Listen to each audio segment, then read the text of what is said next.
say today. Here's a sample that was published on the New York Times website in the opening minutes after that report was released, Lynn. The headline, which is not written by the reporter, but the headline reads, pardon me, House Benghazi report finds no new evidence of wrongdoing by Hillary Clinton. And then one of the closing sentences, Mr. Gowdy, who headed that committee, praised the heroes as Americans who died in the attacks on September 11th, 2012. They included Ambassador Christopher Stevens and Sean Smith, killed in Benghazi by a mob of militia fighters who had been incited by an American-made video deriding the Prophet Muhammad. Now, Gowdy, Lynn, clearly stated that there was no evidence that that video had anything to do with what happened in Benghazi, and yet the Times is still referring to it there. Well, let me try and bring this down to a few bite-sized chunks, because the report, which I have not read, is 800 pages. But since this is a journalistic segment here, when you have that much information, a reporter, a columnist, an editorial writer, a news producer, what you see is a lot of decisions being made on just what is the news here. If you're a political writer or have that orientation, you want to know, in the midst of a presidential campaign, is there damaging information that we didn't know about Hillary Clinton? If that was your angle, and I want to put out there, there are many angles that you could have pursued if you're writing the news story off this report. Well, there seemed to be, I'm just reading what others wrote, that there was no new evidence that surfaced. If you want to read a story about did the Obama administration mess up, well, there seems to be many things that the report said that could lead you to write that lead. So as in a lot of news stories, what you read is a determination in a first cut of kind of a subjective, maybe not necessarily partisan decision on what is the main story here.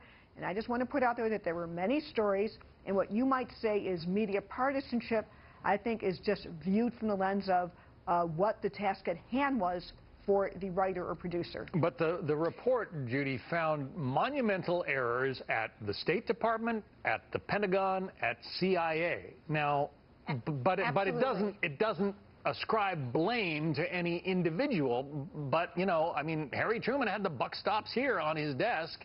Hillary Clinton heads the State Department. Barack Obama heads this administration. Why is nobody being held accountable? I mean, I think it's because there were 7 investigations before this, and people said, oh gosh, we knew that they screwed up. But when you really look at the fact that Leon Panetta, who was then Secretary of Defense, gave an order to deploy forces to try and rescue people who were in danger there, and that order did not even get conveyed to the forces out there for an hour and a half, and then when it was conveyed, it was misconveyed to be prepared to deploy forces, that's a huge screw-up. And yet you didn't see a lot of attention to this and this new fact in the report. And we have to separate out, Lynn, I'm sorry, you have to separate out the spinning of what happened on the ground that night from what actually happened on the ground. And what this report clearly shows I do is that Hillary...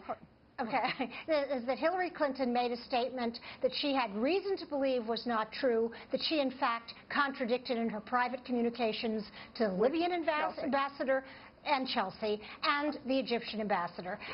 And there's, you know, to say, as the New York Times did, oh, well, this video prompted that attack, the report completely contradicts that, and so do previous reports. And yet that sentence is in the reporter's story, and I've tried to get them to correct it. They tell me that they're looking at the issue. Let's see what they do. Right, so Judy, if you were writing the lead, it sounds like you were looking at the report for things that were just new, not necessarily what does this mean for Hillary? And isn't that what we're supposed to be doing? I agree. Isn't that what we're supposed to be doing? So the fault, if there's a fault here, it's maybe that the first day story should have been just what's new in the report, not just, and then, so there should have been maybe multiple stories, especially on the papers of record that have multiple reporters who are very familiar with the facts. And again, since this is a media segment, you know, this is a story so big that maybe just one story can't tell everything. You know, political analysis, could have talked about what does this mean for Hillary. And Judy, I do agree with you that when you talk about this situation, there's one story about what happened before, in the events leading up to the deaths, and then how the administration handled it afterwards. It just seemed that, bringing in this video, which the report clearly said had nothing to do with the attack that night, was mighty strange on the part of the New York Times. Well, it also then, but more than the New York Times, if the report itself had said strongly, this is new and this is our conclusion, that also would have perhaps influenced coverage. And that's why Congressman Trey Gowdy has gotten some flack himself, because he did not put out conclusions in the report.